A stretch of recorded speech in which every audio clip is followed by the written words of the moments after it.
Halo guys, assalamualaikum, selamat datang kembali di NN Top 11 Channel. Apa kabar semuanya? Tidak terasa kita sudah berada di hari kedua awal musim dan besok kompetisi liga akan segera dimulai. Di kesempatan kali ini saya akan membahas formasi bertahan yang cukup bagus sebenarnya. Tapi sebelum lanjut, buat teman-teman yang belum mendukung channel ini, jika berkenan kamu bisa klik tombol like, subscribe, dan aktifkan juga notifikasinya agar teman-teman selalu tahu update terbaru dari NN Top 11 Channel. Hari ini tim saya berhasil mengalahkan AC Sparta Praha setelah ditahan imbang 2-2. Di leg pertama tim saya ditahan imbang 2-2. Ketika itu saya tidak hadir guys. Jika kita lihat dari kualitas mutu AC Sparta Praha, mereka lebih diunggulkan sebenarnya untuk bisa menyingkirkan tim saya di babak putaran pertama Cup musim ini. Tapi sayang sekali tim saya mampu menyamakan kedudukan di menit 66 lewat tendangan dari Aditama. Jika kita lihat dari penguasaan sendiri, sebenarnya tim saya sedikit kalah oleh AC Sparta Praha, yaitu 51 berbanding 49, dan mereka juga mencoba lebih banyak tembakan, tapi untuk shot on targetnya sendiri tim saya lebih unggul. Dari total percobaan 13 tembakan, 9 tepat sasaran dan 2 berbuah gol, sedangkan AC Sparta Praha mencoba 15 tembakan, 7 tepat sasaran dan 2 berbuah gol, seimbang. Dan di sini saya diunggulkan agregat gol tandang guys. Agregat gol tandang, jika pun di leg kedua tim saya bisa menahan AC Sparta Praha dengan skor 1-1 atau 0-0, kemungkinan besar tim saya lolos. Tapi jika skornya 2-2 akan masuk ke babak perpanjangan waktu sampai adu penalti guys. Dan ternyata tim saya menang di leg kedua. Tapi sebelum itu kita lihat statistiknya. Oke. Jika kita lihat dari zona serangan sendiri, kita sama-sama menyerang dari area tengah. Kemudian mereka di leg pertama melakukan 17 tackle dan 10 pelanggaran. Dari umpan sempurna sendiri mereka sedikit lebih unggul, 80 berbanding 72%. Ini di leg pertama guys. Entah kenapa di leg kedua ada perbedaan statistik. Nah, ini adalah formasi yang saya gunakan, yaitu formasi 4-2-3-1 bertahan. Dan formasi ini mungkin akan bagus buat teman-teman yang suka strategi bertahan dan memiliki kualitas mutu yang lebih kecil daripada tim lawan. AC Sparta Praha di sini memiliki kualitas mutu yang sebenarnya cukup bagus, tapi sayang sekali pemain mereka cedera di leg pertama, yaitu Ridgeway. Man of the match pertandingannya sendiri yaitu Dupuy di posisi gelandang bertahan. Dan musim ini saya belum memperkuat tim. Musim ini saya hanya memasukkan pemain dari akademi remaja di posisi penjaga gawang yang sebelumnya memang meskipun musim lalu tim saya belum pernah kalah sama sekali, tapi kebobolannya cukup banyak guys. Terima kasih untuk Coach Indra Permana, Coach Dolai, Coach Dikatea, Coach Ikhwan, Coach Perry JLD, Coach Pep Guardiola, dan Coach Nata yang telah menghadiri pertandingan antara AC Sparta Praha versus FC Buton di babak putaran pertama kompetisi Cup musim ini. Dan di leg kedua saya sebenarnya telat hadir. Kalau nggak salah saya hadir di menit ke 60-an guys. Dan tim saya sudah unggul 2-0. Tim saya sudah unggul 2-0 di menit 33. Gol pertama dicetak oleh Didier Drogba di menit ketiga, dan Timo Werner berhasil mengandalkan kedudukan di menit 33. Hingga akhirnya pemain dari AC Sparta Praha mendapatkan akumulasi kartu kuning kedua di menit 40. Sepertinya mereka menggunakan gaya tackle keras. Kita lihat manajer dari manajer dari AC Sparta Praha, yaitu Papa Stelik, sebenarnya hadir di pertandingan, dan kemungkinan besar mereka memiliki ambisi untuk bisa mengalahkan tim saya di leg kedua, karena jika hasilnya seri 0-0 atau 1-1, kemungkinan besar mereka akan tersingkir karena tim saya memiliki agregat gol tandang atau 2 gol tandang yang mereka harus kejar. Suatu beban memang ketika kita kebobolan di kandang sendiri, terutama di leg pertama. Kita bermain di kandang dan kebobolan oleh tim lawan, guys. Itu adalah beban tersendiri untuk tim yang di leg kedua bermain tandang. Dan kali ini saya mau mengucapkan terima kasih banyak untuk Coach Pikti, Coach Muhammad Salim, Coach Dika Tea, Coach Putur King, dan Coach Surya Yoga Wibawa yang telah hadir di pertandingan di leg kedua babak putaran pertama kompetisi Cup musim ini antara FC Buteng versus AC Sparta Praha. Di menit 40,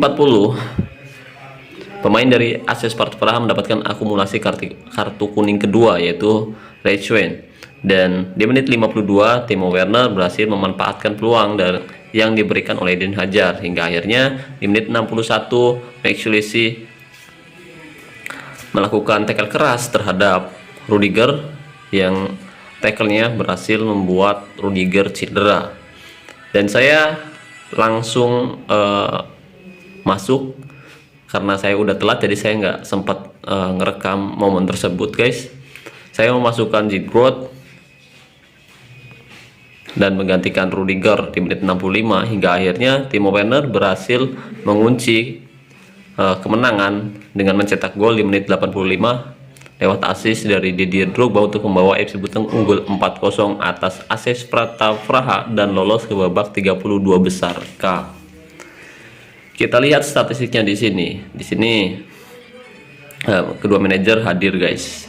Jadi memang tadi pertandingannya sangat menarik dan saya lihat tackle-tackle dari AC Sparta Praha cukup keras.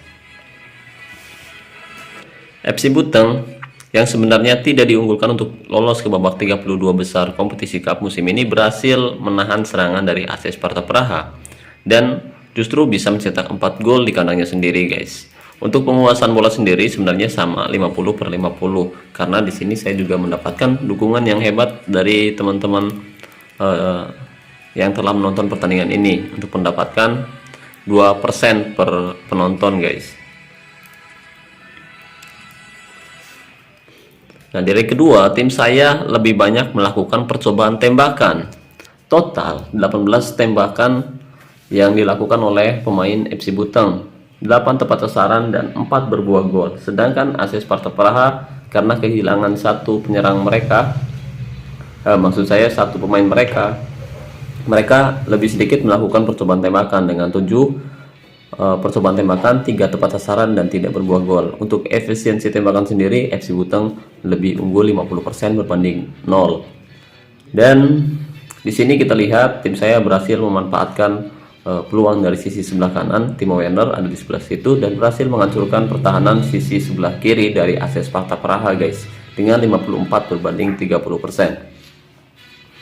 Dan saya rasa AC Sparta Praha menggunakan fokus umpan perpaduan. Kita lihat di sini untuk zona serangan kanan, tengah dan kiri rata-rata di angka 30%-an. Sedangkan tim saya dari sisi sebelah kanan. Kemudian untuk umpan sempurna sendiri AC Sparta Praha sebenarnya sedikit diunggulkan 71 berbanding 78, karena di sini saya menggunakan gaya umpan panjang hingga akhirnya mengurangi umpan sempurna dari pemain-pemain saya, guys. Ini sangat memang resikonya di situ.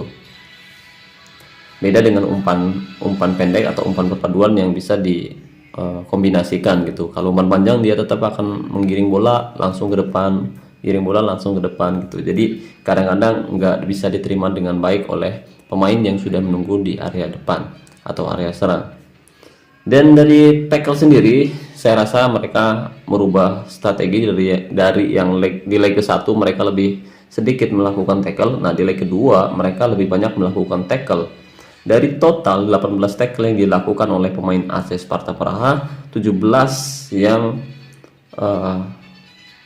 yang mendapatkan pelanggaran. Itu berarti 1 tackle, 1 pelanggaran yang didapatkan oleh pemain-pemain dari AC Sparta Praha ini, guys.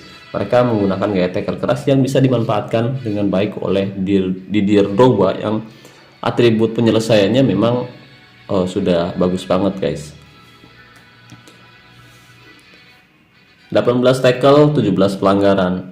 Itu sangat berisiko sekali ketika kita tidak memiliki pemain yang bagus atribut tackle-nya, terutama di sektor belakang.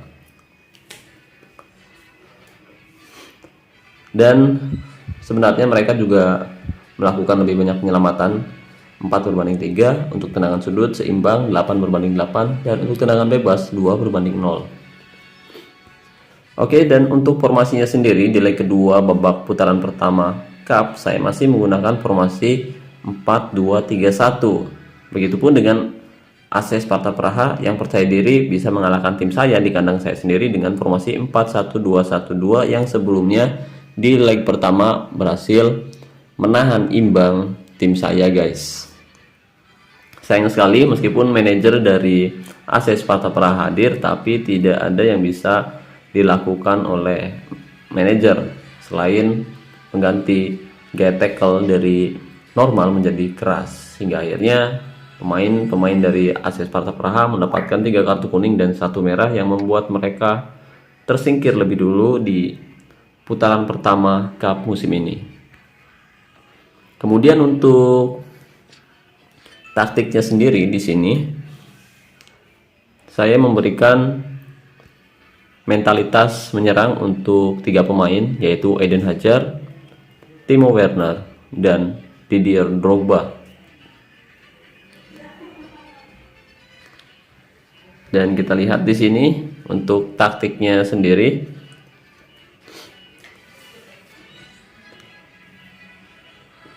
Untuk taktik menyerang, saya menerapkan mental tim bertahan, fokus umpan sayap kanan, gaya mengumpan panjang, serangan balik nyala, gaya tekanan rendah,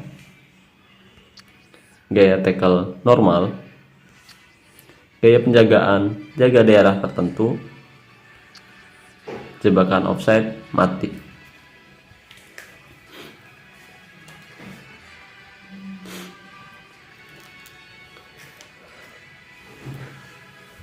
Oke, ini adalah formasi dan taktik yang saya terapkan di awal musim ini. Tapi buat teman-teman yang ingin menggunakan taktik, strategi, dan formasi yang saya terapkan seperti ini, saya ingatkan kembali bahwa terkadang taktik, strategi, dan formasi yang saya share di video-video saya tidak menjamin tim kamu selalu menang, karena faktor pemain yang kita miliki berbeda. Contoh di sini saya memiliki 3 pemain yang saya latih sendiri secara individu, yaitu Drogba, Werner, dan Hazard. Dan 3 pemain ini memiliki atribut pendukung untuk Didier Drogba mencetak gol. Jika Drogba di sini memiliki atribut tembakan dan penyelesaian lebih tinggi dari atribut manapun, nah Hazard, kita lihat di sini dia memiliki atribut umpan silang yang lebih tinggi dari atribut manapun. Kemudian Hazard juga pemain yang selalu bugar guys. Begitupun dengan Timo Werner. Meskipun posisinya sama, gelandang kiri dan kanan, atau dia bisa juga bermain di posisi gelandang serang kanan dan gelandang serang kiri, tapi atributnya berbeda guys. Jika Eden Hazard lebih bagus di dalam umpan silang, nah Timo Werner memiliki atribut yang bagus di atribut dribblenya, yaitu di angka 209, dan umpan silang di angka 193. Jadi kedua gelandang yang saya miliki yaitu gelandang pengumpan. Jadi tidak ada yang bagus pada atribut tembakan dan penyelesaiannya guys, karena saya tidak ingin Didier Drogba performanya menurun. Jadi saya ingin Didier Drogba menjadi ujung tombak serangan tim saya. Jadi buat teman-teman yang ingin menggunakan formasi ini, pastikan kamu memiliki kombinasi yang tepat untuk formasi yang akan diterapkan, yaitu memilih pemain-pemain yang atributnya sesuai gitu. Jadi satu sama lain bisa saling mendukung gitu guys. Oke, mungkin seperti itu saja yang bisa saya bahas kali ini. Untuk cara melatih pemainnya sendiri sudah pernah saya bahas, bagaimana cara menentukan drill latihan dengan taktik yang kita terapkan, begitupun dengan cara melatih pemain setiap hari. Saya sudah bahas di video sebelumnya, kamu bisa cek. Dan ya, mungkin itu saja yang saya bisa bahas kali ini. Mudah-mudahan pembahasan kali ini bermanfaat. Terima kasih banyak buat teman-teman yang sudah menonton video ini sampai selesai. Saya doakan semoga musim ini teman-teman kembali juara, dan yang musim lalu gagal semoga musim ini bisa juara. Terima kasih banyak atas doa dan dukungannya. Saya ucapkan wassalamualaikum warahmatullahi wabarakatuh. Salam olahraga, salam Top 11 Indonesia.